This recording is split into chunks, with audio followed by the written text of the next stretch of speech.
ایمان ہی کے سبب سے نوح نے ان چیزوں کی بابت جو اس وقت تک نظر نہ آتی تھیں ہدایت پا کر خداوند کے خوف سے اپنے گھرانے کے بچاؤ کے لیے ایک کشتی بنائی، جس سے اس نے دنیا کو مجرم ٹھہرایا اور اس راس بازی کا وارث ہوا جو ایمان سے ہے۔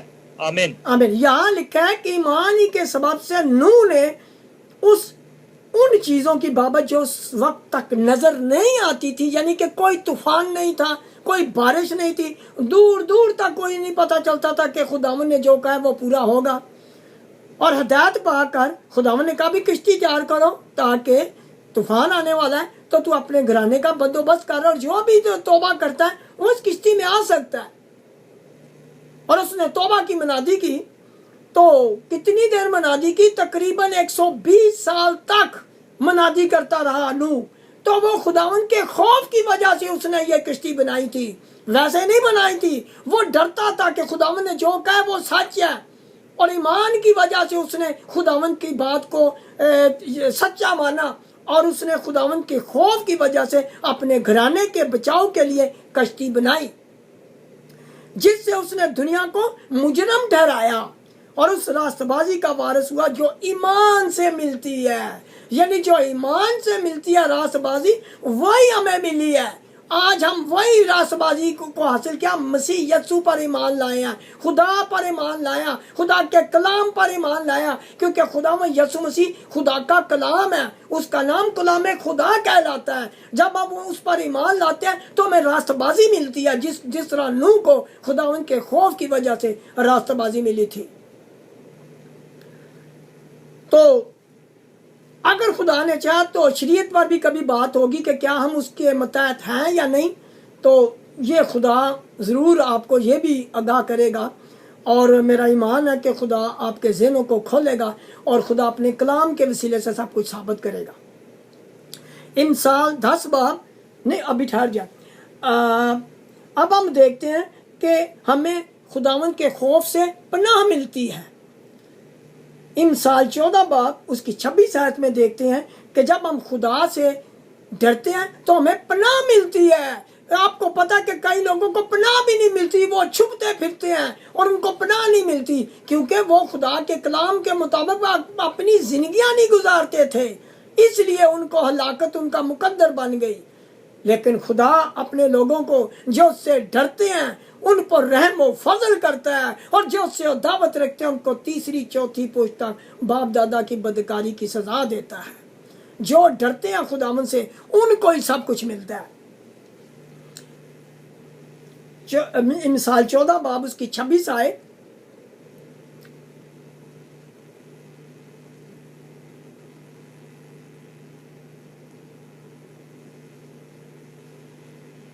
مثال 14 باب اس کی 26 آیت، خداوند کے خوف میں قومی امید ہے اور قوی امید ہے، اور اس کے فرزندوں کو پناہ کی جگہ ملتی ہے۔ آمین۔ آمین۔ یعنی کہ جو خداوند سے ڈرتے ہیں ان کے لیے قوی امید ہے، یعنی کہ پکی امید ہے، اور جو خدا سے نہیں ڈرتے تو ان کے لیے امید نہیں ہے۔ دوسرے لفظوں میں یعنی کہ اپوزٹ آپ سوچ لیں تو یہ خداوند کا شکر ہے کہ ان لوگوں کو پناہ ملے گی، خداوند ان کو بچائے گا، یعنی جو خدا نے وعدہ فرمایا وہ پورا کرے گا۔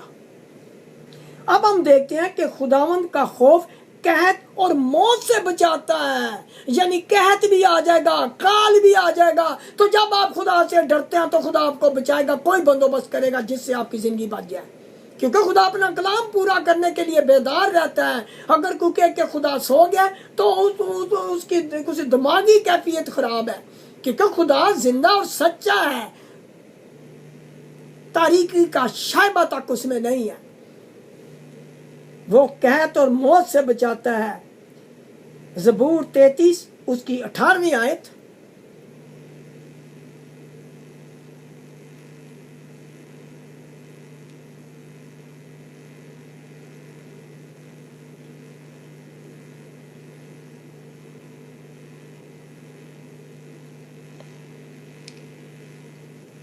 زبور 33 اس کی 18ویں آیت، دیکھو خداوند کی نگاہ ان پر ہے جو اسے ڈرتے ہیں اور جو اس کی شفقت کے امیدوار ہیں۔ آمین۔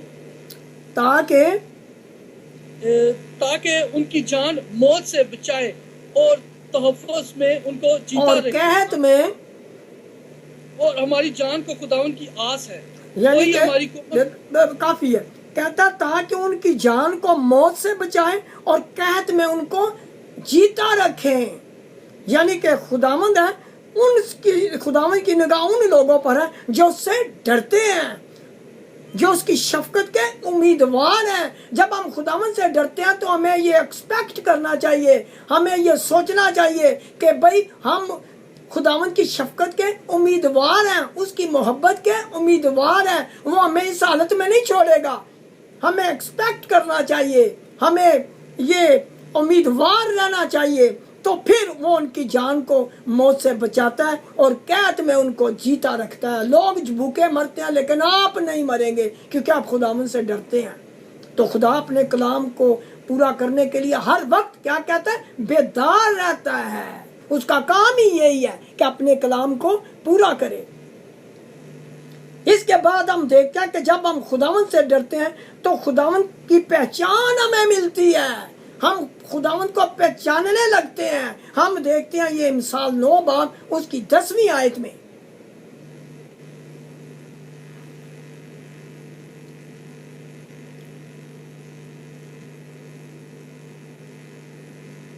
مثال 9 باب اس کی 10ویں آیت.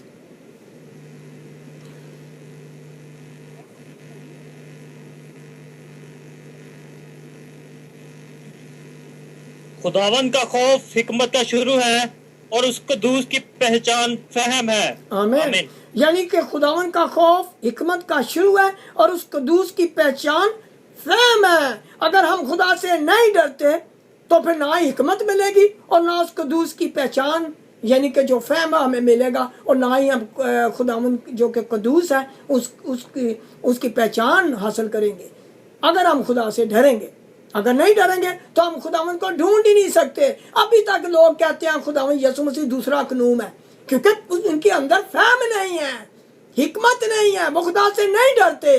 خدا کہتا میں ایک ہوں، ایک ہوں، ایک ہوں، ایک ہوں، ایک ہوں. پتہ نہیں 7 دفعہ یسایا 45 باب میں 45 چیپٹر میں اس نے کہا کہ میں ایک ہوں. لیکن ہم ابھی تک وہ لوگ کہہ رہے ہیں کہ آپ 3 ہیں، آپ 3 ہیں. وہ 7 دفعہ کہتا ہے یعنی پرفیکٹ کہ ایک ہے، لیکن ہم کہتے ہیں نہیں آپ 3 ہیں. میں تو نہیں کہتا، میں جنرلی طور سے یہ کہہ رہا ہوں کہ جو لوگ کہتے ہیں کہ آپ 3 ہیں تو وہ تو بھگتیں گے اور خدا ان سے پوچھے گا بھی یہ کیا بات ہے، میری بات ہی نہیں تو مانتے.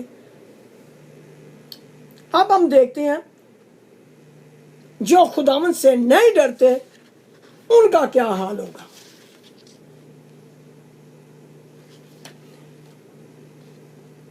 امثال پہلا باب اس کی 24 سے 33 آیت کوئی پڑھے.